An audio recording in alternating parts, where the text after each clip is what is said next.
Smartphones, notebooks, tablets, games, o surgimento desses dispositivos móveis de comunicação mudou a nossa forma de consumir notícias, e o acesso à informação por meio deles conquistou pessoas em todo o mundo, fazendo com que elas se transformassem em usuários.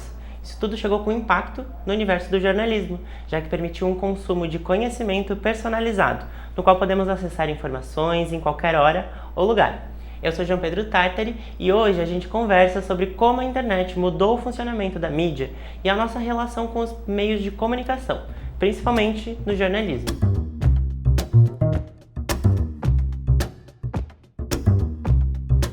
Bem, até a década de 90 não aconteceram grandes alterações na dinâmica da internet. As redes como nós conhecemos hoje surgiram com a chegada de novas pessoas que se tornavam consumidoras à medida que ingressavam no ciberespaço.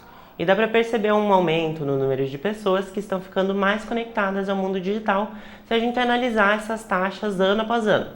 Para ter uma ideia, segundo o site Internet World Stats, em apenas uma década e meia, essa quantidade passou de 16 milhões para cerca de 2,4 mil milhões em 2012.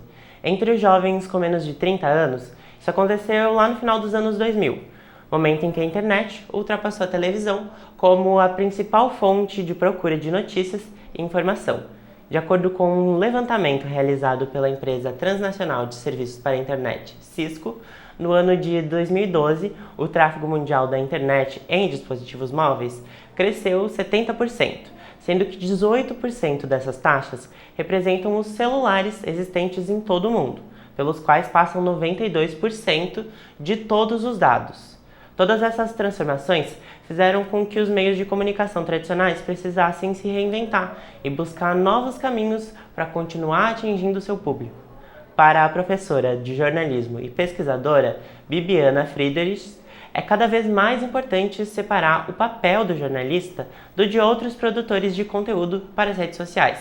Mas isso não significa que não existam diferenças nesse processo. Porque o influencer, as pessoas comuns, quando elas produzem um determinado conteúdo para as redes sociais, elas produzem agendadas por um interesse que é particular. A publicidade, quando produz um conteúdo para as redes sociais, produz pautado pela necessidade de vender produtos e serviços ou vender ideias. O jornalismo, quando produz um conteúdo para a internet, para as redes sociais, ele deve, se ele não fizer isso, ele não está cumprindo o papel dele. Ele deve produzir um conteúdo pautado naquilo que é relevante para o interesse público, para a vida em sociedade, para garantir a democracia, para garantir a justiça, pensando numa perspectiva coletiva. Ele não faz isso agendado pelos seus próprios interesses, ele não faz isso para vender uma ideia, um produto ou um serviço. Ele faz isso para contribuir com o bom funcionamento da sociedade. Tudo isso acontece em um momento no qual os smartphones e tablets se tornam ainda mais populares. Lá em 2013, quando o jornalista e autor do artigo Jornalismo Móvel e Realidade Aumentada, O Contexto na Palma da Mão, fazia a pesquisa na qual nos baseamos nesse vídeo, 775 mil aplicações eram aprovadas para o sistema iOS. Para Canavilhas, as pessoas começaram a consumir mais informações jornalísticas nos dispositivos móveis, já que eles permitem que os usuários visualizem assuntos personalizados e de seu interesse. Hay un cambio importante en la forma como consumimos la información. Estamos cambiando de un sistema pull a un sistema push. Es decir, nos cambiamos de un sistema en que la gente iba por las noticias a un sistema en que las noticias vienen a por nosotros, ¿no? Si tienes una aplicación en un smartphone, te preguntas si te deja localizar y te preguntas si quieres recibir información. Y a partir de ese momento te transformas en un receptor en contexto donde estés y te mandan información súper filtrada que é a informação que tu queres. Os conteúdos jornalísticos liberados pelas empresas de comunicação para dispositivos móveis possuem semelhanças com o conteúdo postado na web, já que compartilham o mesmo canal de distribuição. As pessoas que buscam se informar através de dispositivos podem encontrar as notícias em 4 tipos de formatos: a versão PDF, a versão web, a versão web mobile ou as aplicações nativas, os apps. E claro, o autor que inspirou esse vídeo falou sobre isso em uma entrevista, que foi para o site da Universidad Nacional de Rosario. Si pensamos en los aparatos móviles, los tres, incluyendo los ordenadores portátiles, ¿no? Tenemos 3 tipos de plataformas y tendremos, por cierto, 3 formas de distribuir la información. Si tomamos el tema de la convergencia, por ejemplo, los ordenadores portátiles son obviamente dispositivos de convergencia. Recibimos hoy día las noticias con texto, con una base textual, pero tienen también vídeo, tienen también audio. Hay no mucho, no tanto como me gustaría a mí, ¿no? Pero hay noticias que son verdaderamente multimedia. E, además, como tienes una pantalla grande, puedes trabajar bien la hipertextualidade. Uma das características do webjornalismo é a hipertextualidade. Ela acontece quando ligamos diferentes unidades informativas, sejam elas textos, imagens, infográficos, vídeos, sons, especialmente a partir de links. Para você entender melhor, podemos utilizar a morte da cantora sertaneja Marília Mendonça como exemplo. Quando clicamos em uma notícia a fim de buscar informações sobre o que ocorreu, na mesma página da web encontramos todos esses conteúdos, além de links para outros conteúdos referentes à artista. No contexto da produção jornalística nas redes, essa característica se relaciona com a realidade aumentada.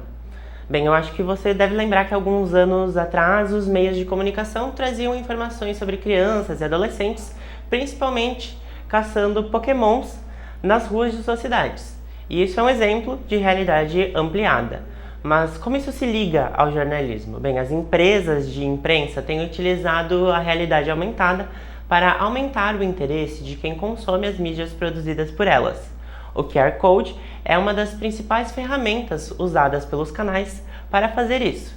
Através deles, as empresas de jornalismo conseguem levar os usuários a vídeos, fotos ou notícias publicadas online. As imagens 3D e as panorâmicas 360 graus também são exemplos da realidade aumentada, mas elas só são consideradas assim quando a sobreposição de informação virtual é possível com o auxílio da câmera de vídeo integrada aos smartphones ou tablets. Essa situação pode ocorrer de 2 formas: pela identificação da posição geográfica do dispositivo ou por leitura óptica.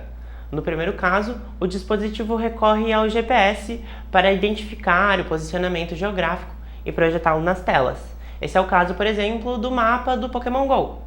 No segundo caso, é o reconhecimento das formas, texturas ou códigos que desencadeia uma ação de consulta à base de dados.